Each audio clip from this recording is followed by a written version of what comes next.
Welcome to Good Morning Hospitality, your one-stop shop for the latest news, noteworthy trends, and thought-provoking discussions across the industry. From hotels to short-term rentals to all things travel and hospitality, you'll find each episode equips you with the information that you need to start your week.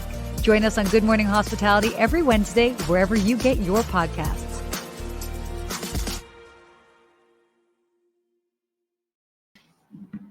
Good morning. Good morning. Good morning. Wow, it looks like you've got a different background today, Sarah.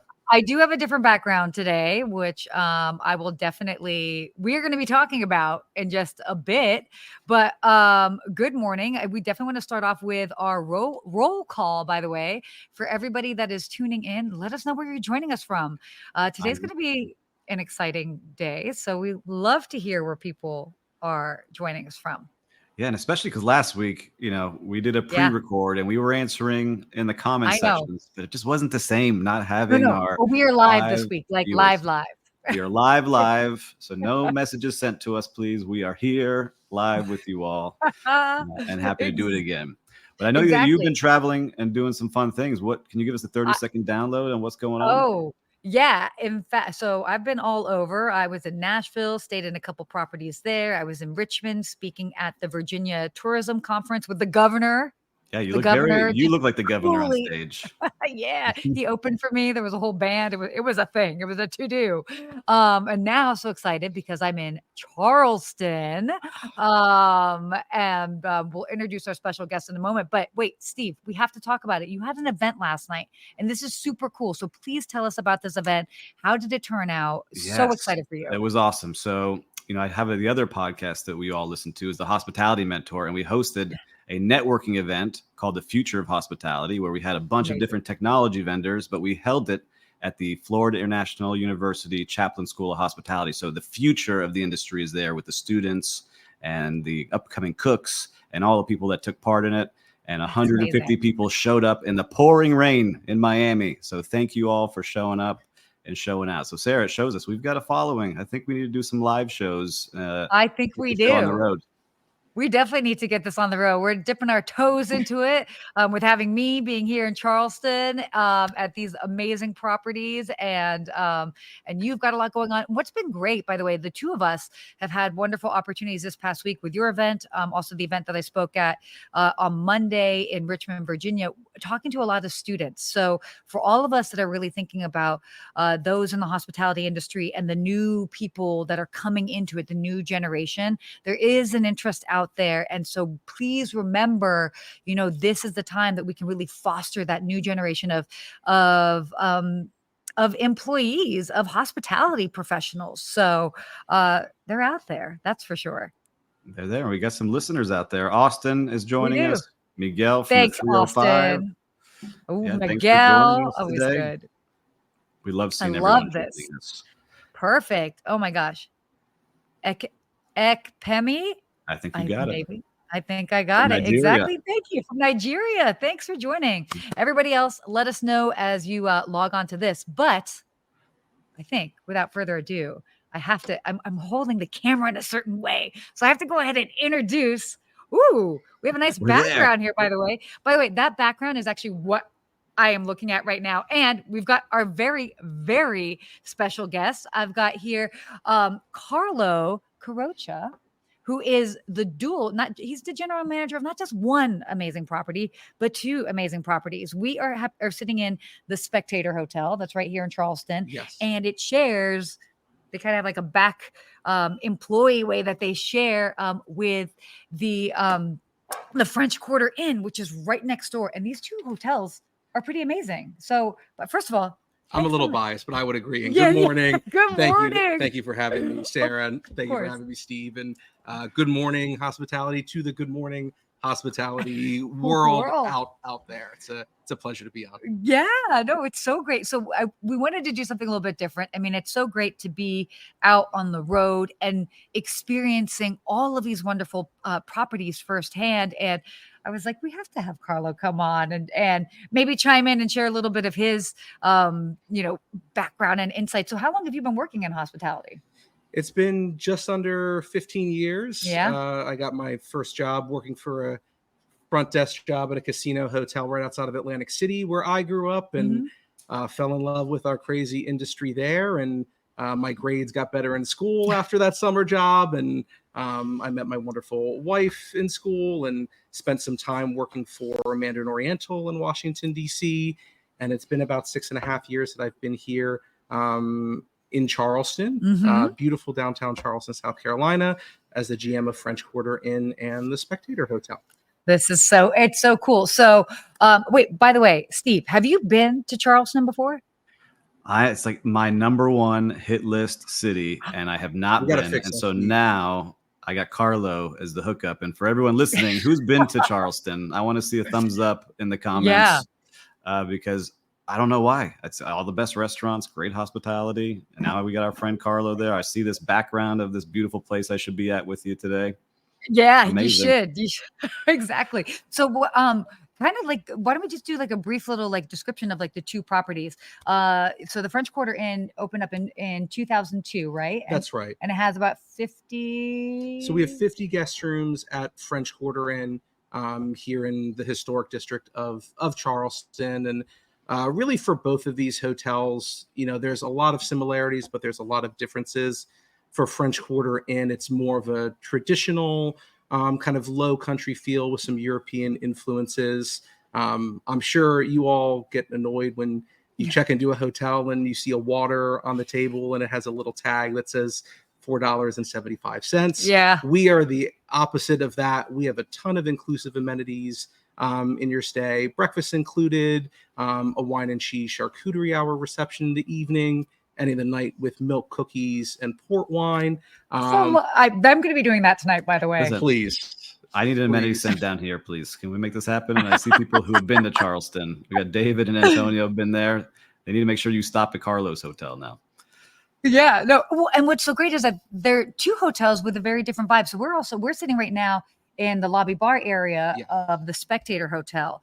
And so, and what's been cool, so I'm traveling with my producer and camera guy, wherever Chris is busy working right now, by the way.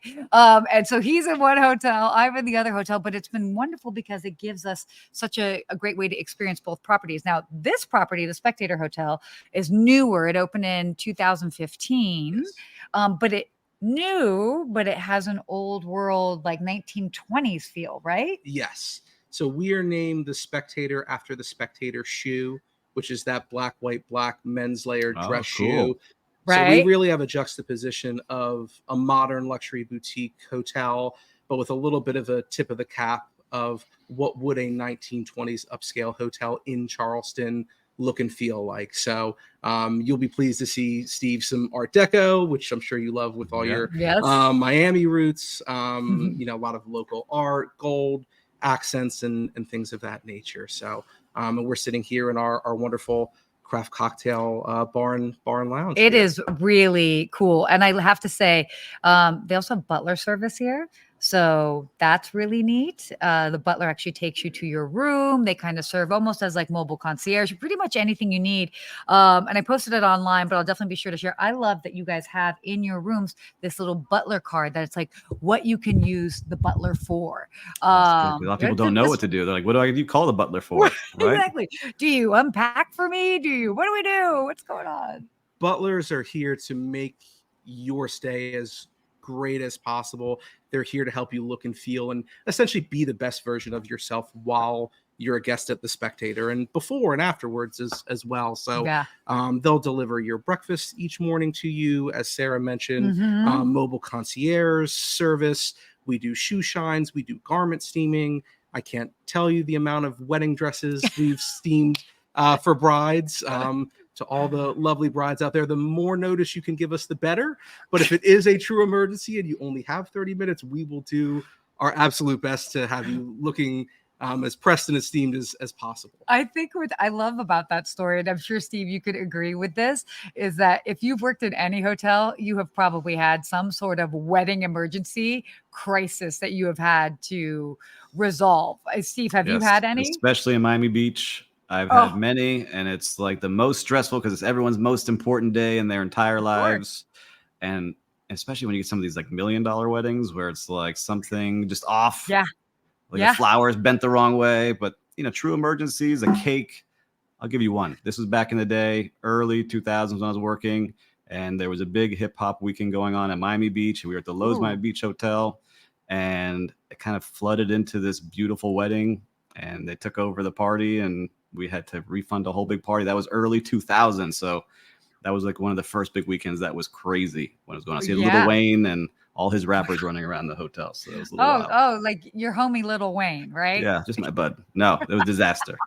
But yes, I've seen, that's probably the craziest story for the book we could put in there. That's incredible. Well, this is definitely, I mean, this property, both of these properties are phenomenal. Thank you. I'm enjoying them so far. And I know we'll be creating a whole video recap on each of the individual properties. So I will be sure to I'll not only be sharing it on Instagram for those that follow there, but definitely on LinkedIn as well too. So much more to come from these properties. Yeah, thank you. And I had a question for Carlo, because I was just talking last night. Everyone's finishing their budgets. It's budget season.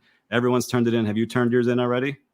So we've done in 15 minutes when this show is over. Yes. Budget season is what from Barney, the song that never ends, and then you do forecast, and then you do end of month.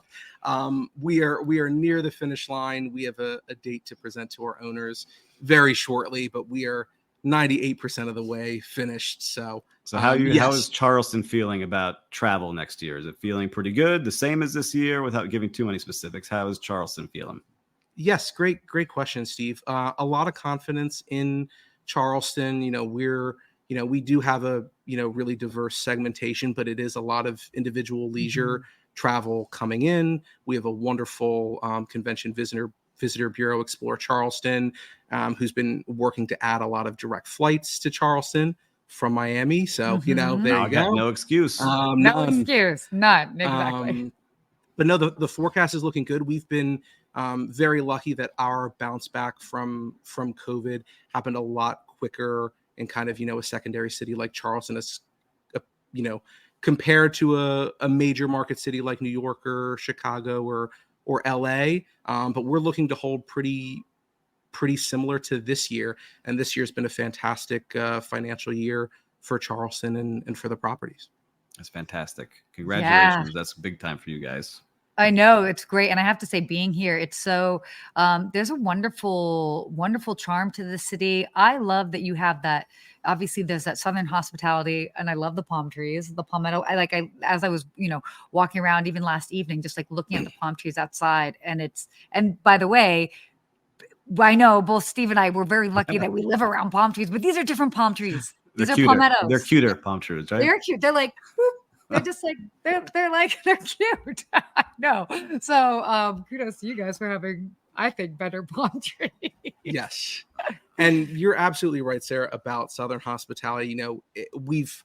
Everybody hears about it and knows about it. And when I moved here, I'm like, okay, how much of that is, marketing? How much of that is just, reputation growing? But it is absolutely genuine. And for our industry, very refreshing to be in a location where it's very much a, situation where it's friendly competition. It's not cutthroat among hotels and restaurants here. And people do genuinely care how other people are doing, even if it's random strangers on the street.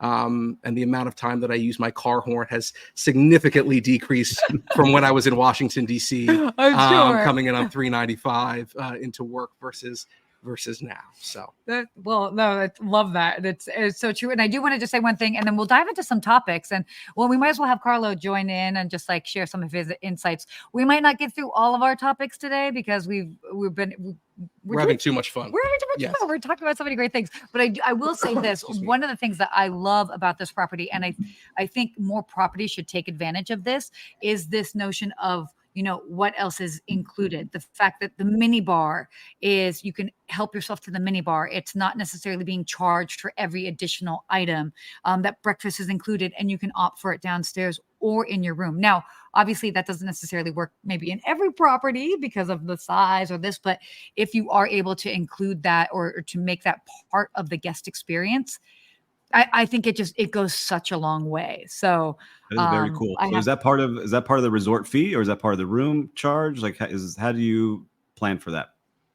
So we don't have a resort fee. There's a small destination fee that is put on by the city. And Mhm. I think one of the things that, our management company, which is Charlestown Hotels, manages just about 55 properties throughout the country, independent, lifestyle, university, boutique, all in those segments. For that is we like to find what makes each individual hotel the star and create services and amenities and an experience that fits that sense of place and fits really what the guests are looking for. Mhm. You could be a hotel, off in interstate. You may not have the budget, that we have, which we're very fortunate that we do Mhm. have, but find ways to be unique and find a value proposition to what you're going to offer your guests and what they value.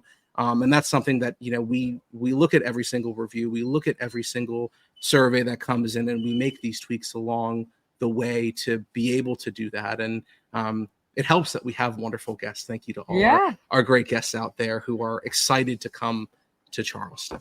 I love it. It- And Christo I said know. Southern Charm sounds incredible. He needs to visit Charleston soon. So you're building some fans here. Same with Yes. Chef Brett Ray on beautiful city everyone's talking about. Now it's Yeah. official. It's on my It list. is official. Charleston, definitely add it to the list. And by the way, you've got 2 great property options that you can check out. Awesome. I want to be where you're sitting. That's my vibe right behind you. I like that. Yeah, this is definitely your vibe. Like you would love this bar area. It's great. Oh, cool. We got Steven Sinclair. Woo woo. Runs the Deer Path Inn. Yes. Okay, yeah. One of our other signature properties in Lake Forest, about 45 minutes outside of Chicago. Absolutely stunning. If you want to see how a hotel Instagram should be run, Deer Path Inn is on point. A lot of fun. Oh, okay. I remember one year where they were a week or so after daylight savings time. Yeah, yeah. And I know that's a topic that is a lot of heat. But for daylight savings time, as a turn down amenity, they baked little cookies with an hour hand on the clock going back and a little note for it to remind guests, and this is a little bit before, automatic devices, but imagine that as a turn down treat and such a great experience that you take a bite of it. And it's that reminder of something useful for you as a guest, but then fun as an experience and enjoyable. So yeah. Oh, definitely. No, I love when people come up with those ideas, right? That someone took the time. Let's come up with this cookie. Let's make it. Let's get it out there. Let's make a fun note. Those are the fun things about working in hotels. Oh, totally. Absolutely. And I was saying this just the other day in when I was speaking in Richmond, but it was that reminder of like, yes, the social media aspect, but it's also not just like social media influencers. Your guests are your marketing tool. And it's like, if you do something that's cool that they want to take a picture of, they're going to be taking that picture. And arguably, they might even have more influence because it's their friends and family that are going to be watching what they're posting online. So, make those cute Instagrammable moments and that little thing that goes, I mean, like how much did it really cost to make these like extra cookies? Sugar and flour, right? I mean, and some delivery fees for the Rubicon. Yes. Okay, yeah. So there's a little bit there, but still the impact is so significant that it really goes a long way. I love that story. That's great. Well, should we hop into some stories that we can join us today? Let's hop in. Okay, cool. So why don't we switch gears to this first topic, which is more in your backwoods, Steve. So basically there's a whole bunch of new hotel condos that are going to be coming in. They've already started coming into Miami Beach area, and they're going to continue. But I think the big question is like, well, this is great because it's always wonderful to have these new builds, but is it going to dilute the city's sort of Art Deco soul? Talk to us about this, because this is like literally your backyard. This is big. I was excited to see this in Forbes when they started writing about it. And I walked by these properties under construction. And so we have the Amman Resort, Rosewood, Auberge, and Bulgari's opening their first U.S. destination in Miami. So Miami's becoming this city with all of these luxe properties. And they're saying it should continue to fill up because we had 12% more room nights booked than we had the previous year. So there is appetite for that in Miami Beach. But I love seeing that these brands are starting to come in and they're trying their best. Like they're taking the shells of these Art Deco buildings, keeping them up, redoing the inside, especially Mhm. Rosewood. They're doing it a true gut job and keeping the soul of Miami Beach going, where some Yeah. other companies got rejected because they're trying to build these glass towers in places that don't fit. Ah, So I'm excited to see these ultra premium brands come in to compete and continue to elevate the beach, because there's some areas that are a little not great. We need these brands to yeah, come in to fix it up. But Carlo, how about in Charleston? Do you see that where you that's have a what I lot was of gonna ask. historic buildings? It's truly want to keep that feel so it doesn't go away. But I'm sure you have some developers that are trying to build the big buildings. There are, and while there are a lot of hotel builds and renovations going on, and we actually just completed a lobby refresh at French Quarter Inn right next door. We're seeing a lot of housing come in, and we're a peninsula, so there's only so much where it can grow. Mhm. On the hotel side, there is a very deliberate effort from pretty much all stakeholders in Charleston, really led by our Board of Architectural Review, in terms of what your building facade can look like, the height Mhm. of your building. Here in the historic district, there's a cap for the number of rooms in the historic district when you make new builds to keep some of that charm. I always find that government works best when it's working hand in hand with business partners, and each side are listening to Yep. each other. That's certainly easier said than done, but we do have a pretty good mix here in Charleston of that. Yeah. And what I love too is, again, knowing, for example, this particular hotel, the Spectator, it was only built in 2015. That really wasn't that long ago, but when you walk in, it feels very old world. So there is definitely a way that you can have these new builds that still have a nod to, the destination sort of architectural uh history that like kind of makes it so unique. And so whether you're coming here to Charleston and you want a little bit of that old school world, or whether you're going to Miami, and I mean, Miami is so Art Deco, like that's what makes it so cool. Yes. And I've Yeah. stayed at properties there that have that theme running throughout the hotel. And I far prefer that versus going into a hotel where it's so much their brand that you're like, okay, well, technically this hotel could be anywhere. Yes. So it's nice when they can add the flavor and personality of the destination. Yeah, you got to stay uniquely local. And I can say that about your hotel. Just seeing the picture that I've been going through them, you could feel like you're from the 1920s walking through there. It's Yeah. amazing. That's By the cool. way, nice touch. There's even a record player in the room, I have to say. So, and all jazz music. Love that. Simple things. Simple things. We're talking about Oh, design. Should we talk about the design of the showers now? Right? oh Because yes. that's one Oh of the my gosh. stories that Yeah. popped up. Yeah. Okay. Yeah. So we were totally talking about this last night. Okay. Wait. Can I have to first Set preface the it by stage. saying, I took a shower this morning here. Right. You're welcome. Since I'm sitting next to you. No. But this does not apply to your showers. It was very Thank simple. you. It was literally just turning on the knob, and it was perfect temperature, perfect pressure. So this does not have to do Putting here. Carl on But the spot. No water spilled out onto the floor. no water No spilled on the weird floor. But handles or pumps there, anywhere. I have to say, I love this article that came out. And it was so funny because they're talking about how we've used showers forever, but for some reason, some hotels just can't make them any easier. And I thought this was so funny because all of us have worked in hotels, and we've all worked at a hotel or stayed at a hotel where we just like cannot figure out the shower. And it's just it's true. Like when we mentioned it, I mean, you chuckled, right? We've all had that moment Yes. where we've been in a shower and you're like, I don't understand, like where am I pushing what? But yeah, Steve. Yeah. Great. Listen, I just think this is funny because do you follow Brian Proctor on LinkedIn by any chance? He posts photos No. of going into showers of like how this is horribly designed. This shower was terrible at this hotel. What were you doing in the design? Yeah. So it's funny to me because I was just at the Intercontinental here in Miami. They just redid their whole room and they took the time Yeah. to really think about how the shower should work. Nice. Right. So you can get the handle on the right hand side so you're not getting sprayed by cold water Yeah. when you're trying to put it on. Oh All my of their gosh, yeah. amenities are lined up on very easily so you're not bumping into it. You have good water pressure, even though it's still sustainable. So it's not like dripping down on you you can't even wash your hair. Yeah. Right. So I just think it's funny that now this is on SNL talking about it. It's on I Facebook groups, people know. talking about it. So it's everywhere. So think about what you're doing in these bathrooms as you're designing them. We just talked about these new ones. I know. Speaking of bathrooms, and somebody who's been it's somebody who has some hair and has been. Oh, I don't have as much. No. No, but I also, this is what I find always really interesting is hair dryers too. Hair dryers are a big thing.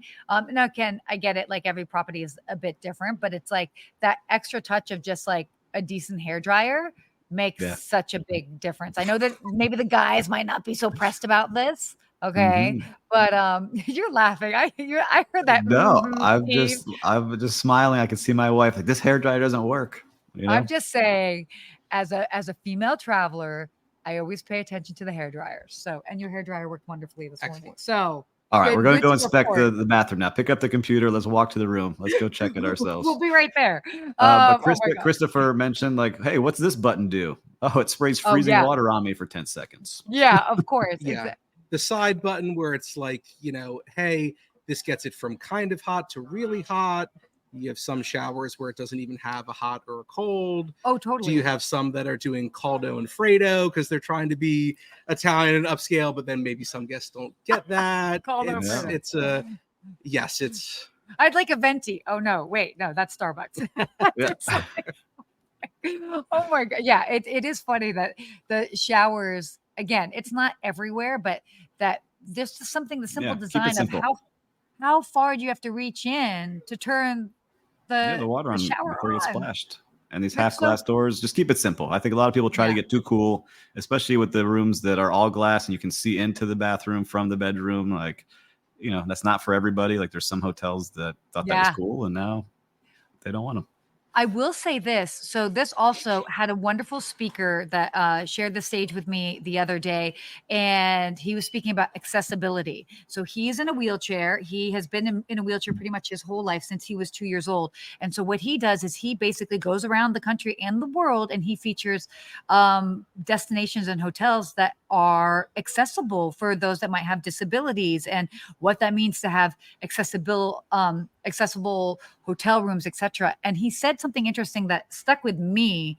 And I don't know, but there are many times that, you know, a hotel might say, oh, this is an accessible, it has an accessible bed room with the bathroom. And the difference between a walk-in shower and a roll-in shower. And those are very different, because if it's a walk-in and you have a wheelchair and you have like a high-tech wheelchair that's like tens of thousands of dollars, it's hard to get in there. You need to have a roll-in shower for those accessible rooms. So something that's simple, since we were talking about showers, and I just thought about that. But again, keeping that in mind for those that need more accessible travel options. Especially everyone that travels. We need to make sure everyone can sleep well, can rest well, doesn't have to stress about traveling. Those are the small details that we talk about all the time. Yeah. So why don't we just hit one travel topic and then we'll like wrap it up today, because we've got a great quote that Carla and I were talking about. But okay. I thought that this was well, why don't we talk about Thanksgiving? Thanksgiving is happening next week. I'm not ready for it. You're not ready for it? That feels like 3 weeks away, and it's 8 days away. Like I'm not ready, but I love Thanksgiving. It's a wonderful time. And, yes. Well, and what's interesting is that apparently per the TSA, they are saying that this is actually going to be the busiest Thanksgiving that has probably been on record, which is interesting because it is crazy. By the way, I was just looking at flights from Los Angeles to Allentown, Pennsylvania, if I wanted to go do a last minute trip to go visit my family, and just 1,800 for Maine. Just missed it. For Maine. Let's say I wanted to upgrade to first class. I'm not that fancy, but let's just say I just was doing it for price shopping. $4,000. That's insane. And by the way, the little plane that I have to take to get into Allentown doesn't even fit my roller bag. Like that's how tiny of a plane is. I'm like, this is just crazy. So, but despite the high prices, people are traveling, and it's definitely an interesting time for sure. It's a 29.9 million travelers. That would be an all-time high for Thanksgiving, increasing 9% compared to last year. So I wonder what's driving it. I guess people just really want to be with their families. They kind of realize the importance of being with each other. right? Because it's not the travel that we saw after the pandemic. So this is something completely different. It's different, but I will say for those that maybe Thanksgiving isn't a big deal for them and they're like, oh, well, I have some time off. This is for those that want to buck tradition. This is actually a good time to travel internationally. So, I mean, obviously we want to keep people at home and all that, but flights are super cheap. It's significantly cheaper to go to Paris than Allentown, Pennsylvania. By the way, much love to Allentown, Pennsylvania. Don't want to be like, my family's there. I was born there, but I don't know. I would probably rather spend that $2,000 and fly to Paris than Allentown. But my grandmother wouldn't be there, and that's important. So, well, and if you're listening live right now, let us know if you're traveling. You might all be working, because I know a lot of you work in hotels and will be working the holidays. But if you're traveling, let us know. No, definitely. Okay, let's do a quick real-time recap. Let's do it. We've been doing a lot this week. I'm going to give a shout out to the Florida International University Chaplin School of Hospitality and Tourism Management for offering to host this amazing event last night. The students were on point, way better trained than I was coming out of hospitality school. It's amazing to see the technology that they have access to now and just the will to want to learn and to do great things in the industry. So shout out to them. Yes, awesome. Have you had an interesting real-time recap? Something in hospitality this week that just kind of stuck out? It could be at one of your properties, but it could also be somewhere else.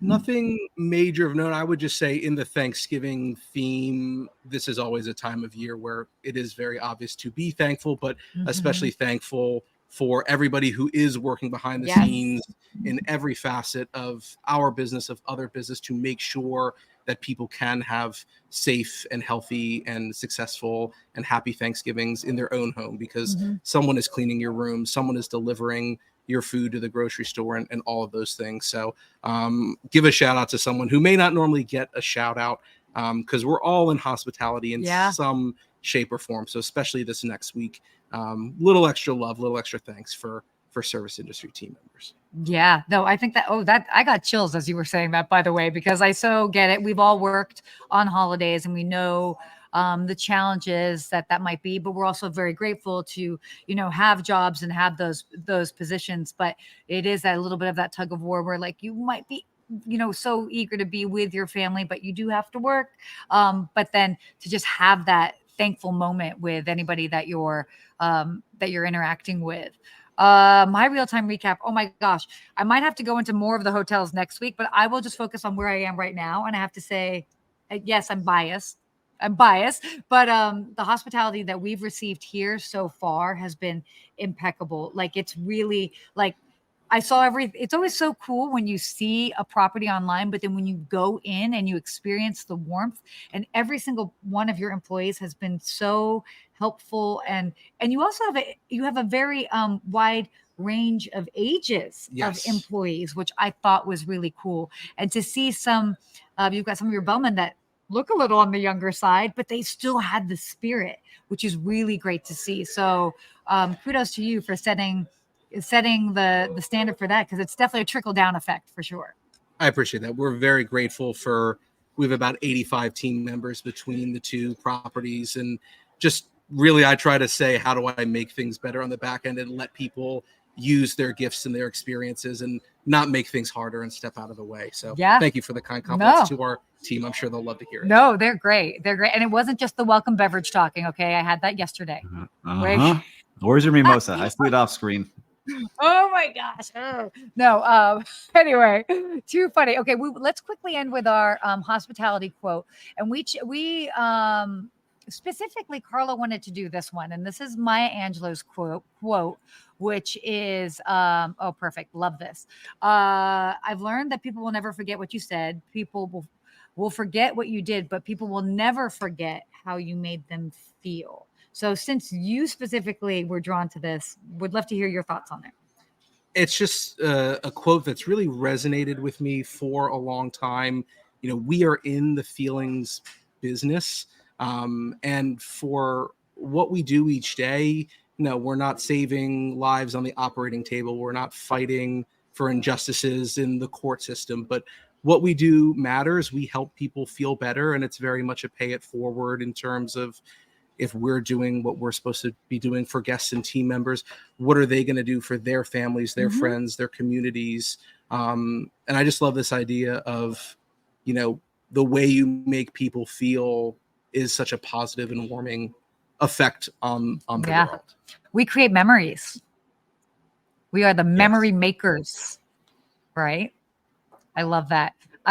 Steve, do you have any words to add to this? No, I think Carlo crushed it on how he explained it. I think it's a great way to wrap our show. He's a great guest. I loved having you here, and I can't wait to meet you in person. I'm jealous that Sarah gets to be there.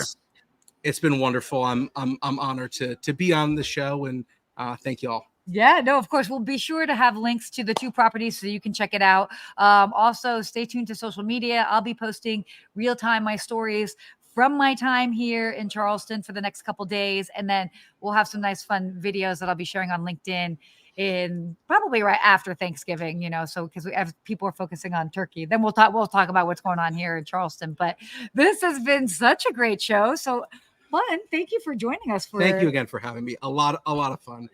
We could talk for like 2 hours. Of course. Not even blink. This is wonderful. We sure could. Well, that being said, you want to start our wrap up here, Steve? Let's do it. Listen, I would like to say thank you to everyone that came out to the events last night. And as always, make sure to subscribe to the show, give us a 5-star rating, leave some comments. We love seeing those. We read every single one of them, and we appreciate all the feedback. Yeah, definitely. And if you've got a property and we can figure out some way that we can be there in person, like what we did today with having Carlo come on, reach out to us as well, too. We can figure it out. And again, as I keep saying, Steve, we're taking the show on the road. I think we're ready. We can demand audiences. We got people filling up rooms, so I think we can make it happen. We definitely can. Well, this has been an awesome episode. If you guys want to see us cover different topics or destinations, whatever it is in the future, always let us know. Reach out to us on all of our social medias because we are there and active on them. But Steve, you're giving me a run for my money here. You made me step up my game. Steel sharpens steel, right? Wow. Like I see you doing. I was like, I gotta get better. You're awesome. So definitely doing such great stuff. And so, yeah, as always, thanks so much. And, be sure to subscribe wherever you listen to your podcasts. And we always appreciate it. See you next week, everyone. See you next week. Bye.